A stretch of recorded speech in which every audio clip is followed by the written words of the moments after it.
बिस्मिल्लाहिर्रहमानिर्रहीम अस्सलामुअलैकुम। एक भाई ने कमेंट सेक्शन में पूछा है कि बिटेन HCl के यूजेस, डोज और इसके साइड इफ़ेक्ट्स क्या हैं। तो आज की इस वीडियो में हम डिटेल से इसके बारे में जानेंगे। तो वीडियो को शुरू से लेकर आखिर तक ज़रूर देखें ताकि कोई भी इंफॉर्मेशन मिस ना हो, और अगर आप इसे इस्तेमाल करते हैं तो इसके इस्तेमाल से आपको कोई नुकसान ना हो। तो बात करते हैं बिटेन HCl क्या चीज़ है।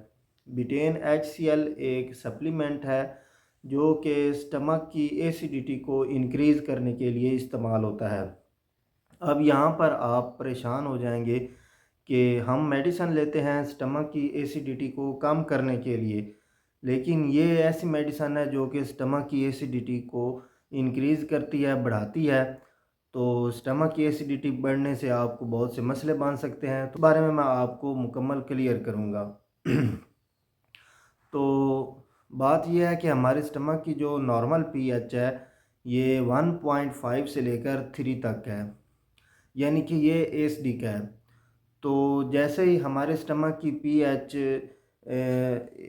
जो है ये बढ़ती है, एसिडिटी कम होती है। तो एसिडिटी कम होने की वजह से हमारे स्टमक में जो है डाइजेशन ये सही तरह से नहीं हो पाती, ख़ास तौर पर प्रोटीन की डाइजेशन नहीं होती। तो प्रोटीन की डाइजेशन ना होने की वजह से बहुत सारे मसले बन सकते हैं। तो बिटेन HCl जो है ये हमारे स्टमक में एसिडिटी को बढ़ा देती है, पीएच को कम करती है, जिस वजह से प्रोटीन हज़म करने वाले जो एंजाइम्स हैं वो एक्टिव हो जाते हैं, जैसे कि पेप्सिन वगैरह है। तो इस तरह प्रोटीन की जो डाइजेशन है वो सही तरह से होती है।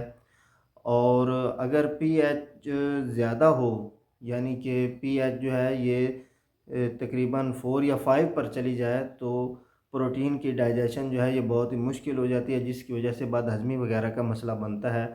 तो इस मसले को ट्रीट करने के लिए इसे इस्तेमाल किया जाता है। अब हम जो एंटी एसिड या प्रोटॉन पंप इन्हिबिटर जैसा कि ओमेप्राजोल वगैरह है या इसोमेप्राजोल है वो इस्तेमाल करते हैं, तो उस वजह से स्टमक की जो एसिडिटी है वो बहुत ज़्यादा कम हो जाती है। तो बहुत ज़्यादा कम होने की वजह से हम सही तरह से खाने को डाइजेस्ट नहीं कर पाते। ये तो इसका एक यूज़ हो गया। बात करते हैं दूसरे यूज़ेस की। तो एक तो ये हमारे स्टमक में जो नुकसानदेह बैक्टीरिया होते हैं उनको किल करता है। पीएच कम होने की वजह से जो नुकसानदेह बैक्टीरिया हैं वो एग्जिस्ट नहीं कर पाते, यानी कि वो जो एसिडिटी इन्वायरमेंट है उनमें एग्जिस्ट नहीं कर पाते। तो इस तरह एक तो हमें ये बैक्टीरियल इन्फेक्शन से बचाता है। तीसरा ये हमें हार्ट बर्न यानी कि सीने की जलन जो है उससे भी बचाने में हेल्प करता है। वो किस तरह? जब हमारे स्टमक में एसिडिटी कम होती है तो हमारा जो ईसोफेगस है, यानी कि खुराक की जो नाली है और स्टमक, इनके दरमियान एक ढक्कन होता है। तो अगर मैदे में एसिडिटी कम हो तो वो ढक्कन बंद नहीं होता, और जो एसिड है ये मैदे से खुराक वाली नाली में आ जाता है, जिससे सीने में जलन होती है, यानी खुराक वाली नाली में जलन होती है।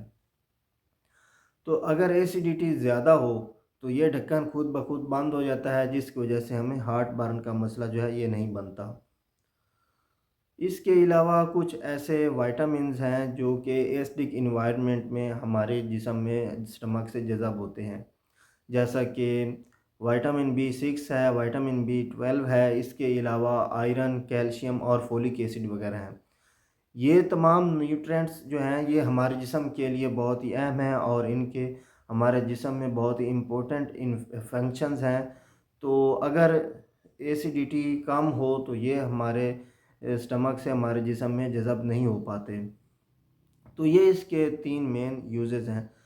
तो बात करते हैं बिटेन HCl की डोज़ की। तो बिटेन HCl जो है इसकी डोज़ जो है ये 350 से लेकर 750 mg पर डोज़ इस्तेमाल किया जा सकता है। और मैक्सिमम एक दिन में थ्री मैक्सिमम एक डोज में 3000 mg बिटेन HCl इस्तेमाल किया जा सकता है।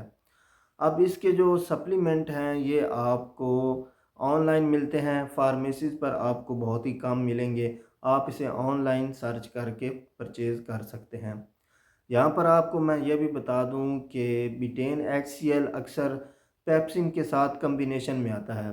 तो अगर आप इसे पेप्सिन के साथ कम्बिनेशन में इस्तेमाल करते हैं तो आपको अकेले की निस्बत ज़्यादा फ़ायदा होगा। तो हमेशा जब भी आप इसका सप्लीमेंट परचेज़ करने लगें तो आप ये भी देख लें कि इसके साथ पेप्सिन भी मौजूद है।